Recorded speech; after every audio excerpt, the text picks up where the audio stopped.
Bismillahirrahmanirrahim. Assalamualaikum warahmatullahi wabarakatuh.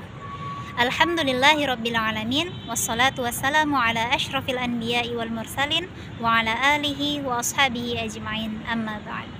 Segala puji bagi Allah yang telah memberikan kepada kita rahmat serta karunia-Nya, yang mudah-mudahan segala kenikmatan yang telah kita terima tidak luput untuk kita syukuri dan selalu kita pergunakan dengan sebaik-baiknya. Selanjutnya, sholawat beserta salam tidak lupa pula kita kirimkan kepada baginda junjungan kita, yakninya Nabi Muhammad sallallahu alaihi wasallam, dengan berlafazkan Allahumma shalli ala Muhammad wa ala ali Muhammad.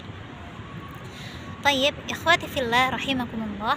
Insyaallah pada video singkat kita kali ini kita akan membahas salah satu di antara sifat mulia yang sangat dianjurkan dalam agama kita untuk selalu kita miliki dan selalu kita amalkan, yakninya sikap sabar.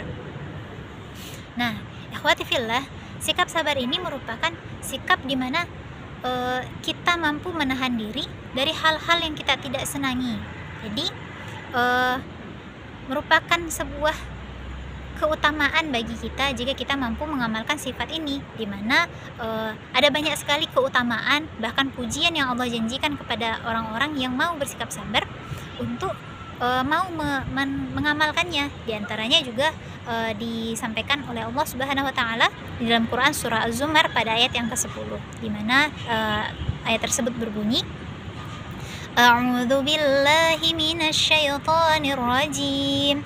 Bismillahirrahmanirrahim. Innama yuwaffas sabiruna ajrahum bighairi hisab.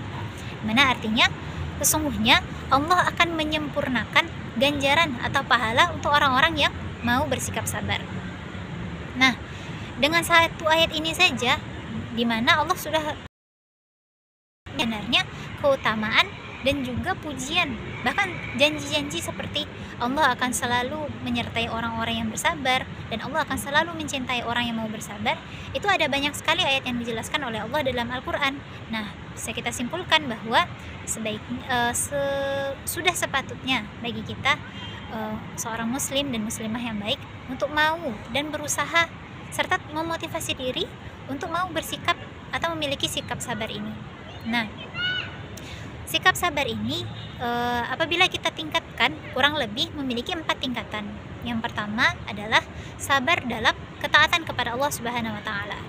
Nah, bagaimana maksudnya? Sabar dalam ketaatan ini adalah apabila iman kita dalam kondisi yang baik, misalnya mungkin kita akan selalu bersemangat untuk mengamalkan ibadah kita, meningkatkan kualitas dan kuantitasnya. Namun ketika iman kita dalam keadaan yang tidak baik mungkin, nah bisa jadi dalam hal itu kita akan merasa malas, enggan, lalai, atau bahkan sengaja untuk tidak melakukan perbuatan atau ketaatan kita kepada Allah Subhanahu wa taala. Nah, ini juga sejalan sebenarnya dengan tingkatan sabar yang kedua, yakninya sabar untuk tidak bermaksiat kepada Allah Subhanahu wa taala. Jadi, tingkatan yang pertama adalah kita harus sabar dalam segala bentuk ketaatan kita kepada Allah dengan berbagai ujian yang ada di dalamnya. Nah, dengan menahan diri dari segala hal-hal yang akan mempengaruhi ketaatan kita, insya Allah kita akan juga senantiasa terhindar dari maksiat kepada Allah Subhanahu wa taala. Lalu selanjutnya tingkatan yang ketiga adalah sabar ketika kita mengalami takdir yang buruk menurut kita.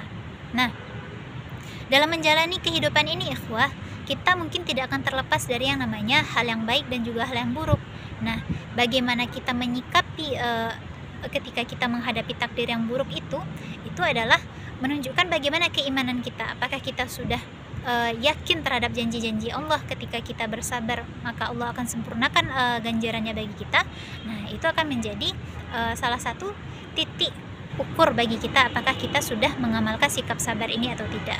Nah, alih-alih kita mengeluh ketika menghadapi sesuatu yang tidak sesuai dengan ekspektasi kita, akan lebih baik jika kita mengamalkan sikap sabar ini, di mana Allah sudah memberikan banyak sekali janji yang tentu pasti akan Allah tepati bagi kita, baik itu di dunia ganjarannya diberikan maupun di akhirat kelak. Nah, yang keempat adalah sabar ketika kita menghadapi gangguan dari orang lain. Nah, ketika kita berinteraksi dengan orang lain, ada kalanya kita mungkin mengalami hal-hal yang tidak kita senangi, seperti mungkin urusan kita dipersulit, atau misalnya kita merasa tersinggung atau mungkin merasa tersakiti dengan perbuatan orang terhadap kita. Nah, maka ketika menghadapi hal tersebut, sabar merupakan salah satu pilihan yang amat baik untuk kita lakukan. Daripada kita membalas hal yang setimpal kemudian kita tidak mendapatkan keutamaan apapun nantinya, maka tentu akan lebih baik jika kita mengamalkan sifat sabar ini, dimana dengan mengamalkan sifat sabar, Allah insya Allah akan selalu bersama kita, mencintai kita, dan tentunya menyempurnakan segala amalan-amalan atau kebaikan yang kita lakukan. Nah, jadi di antara 4 tingkatan sabar ini, semoga kita termasuk orang-orang yang mampu mengamalkan keempatnya dan menjadi orang-orang yang mendapatkan keutamaan, pujian, serta janji-janji yang telah Allah berikan kepada orang-orang yang mau bersabar. Nah, kita simpulkan kembali bahwa tingkatan sabar itu yang pertama adalah sabar dalam ketaatan kepada Allah Subhanahu wa taala, yang kedua sabar untuk tidak melakukan maksiat kepadanya, dan yang ketiga sabar ketika menghadapi situasi yang tidak kita inginkan, dan juga yang keempat adalah sabar ketika kita mengalami gangguan atau kezaliman dari orang lain. Nah, mudah-mudahan apa yang kita sampaikan pada video kali ini bisa kita sama-sama amalkan, terutama bagi Anda yang menyampaikan. Terlebih dan kurangnya Ana mohon maaf. Billahi taufiq wal hidayah. Wassalamualaikum warahmatullahi wabarakatuh.